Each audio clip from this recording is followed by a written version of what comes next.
Joseph de la Capelle, catholique et légitimiste. Le Front catholique et royal. C'est un parti politique. Il n'y a pas de contribution, comme ça il n'y a pas d'argent. On ne dira pas, parce qu'il y a ça aussi, il y a des gens bien pensants qui disent oui, le Rassemblement national, ça ne profite qu'à certains, etc. J'ai jamais vu un parti républicain où il n'y avait pas des flux d'argent. Voilà. Même avec l'ancien RPR, avec les valises de M. Zakedine, etc. Enfin bref, plus le reste, enfin bref. Donc là, pas d'argent. Donc deux choses, le Front catholique et royal, français, du Royaume de France, le sacre du roi et de la reine à Reims. Donc nous demandons humblement, filialement, à Monseigneur l'archevêque de Reims de sacrer le roi et la reine. Et tout ça dans le sens d'éviter les heurts en France. L'atmosphère commence à être un peu nauséabonde parfois, donc c'est dans ce sens-là.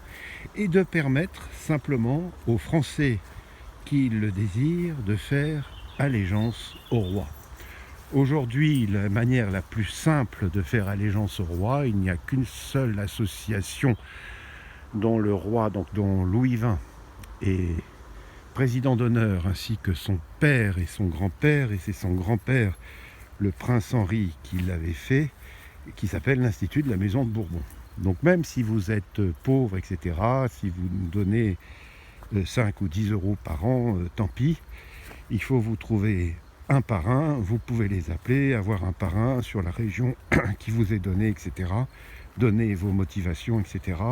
Je trouve qu'aujourd'hui, à l'instant T, c'est la meilleure façon de faire allégeance au roi. Moi, je ne fais de cercle qu'avec des membres de l'Institut, parce que je trouve que c'est une démarche intérieure d'allégeance, tout simplement. Après, parce que sinon on voit beaucoup de gens plus ou moins mondains, etc., qui disent oui, tout à fait, je suis légitimiste, etc. Oui, mais enfin bon, concrètement, il faut qu'il y ait quelque chose, une participation. Et en plus, c'est un institut qui est apolitique, qui ne font pas de politique, et qui sont là pour les événements, pour restaurer des monuments, des choses comme ça. Donc c'est absolument pas politique. Donc voilà, pour moi c'est les deux choses importantes. Enfin les deux choses importantes, c'est de faire que le roi soit sacré, parce qu'aujourd'hui, autrefois, la République était une et indivisible.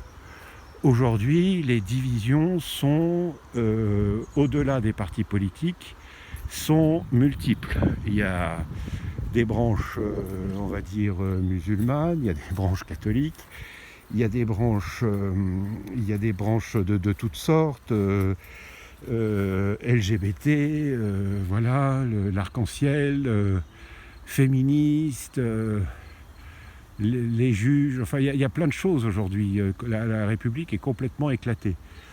Et puis ça n'a pas de sens de dire la République est une et indivisible. On est 60 millions de personnes, il y a 60 millions d'identités particulières, d'échelles de valeurs particulières. Donc effectivement, et là-dedans, il y a ceux qui sont attachés à la France éternelle, catholique et royale. Voilà. Et légitime, du plus vieux parti de France qui a plus de 1500 ans.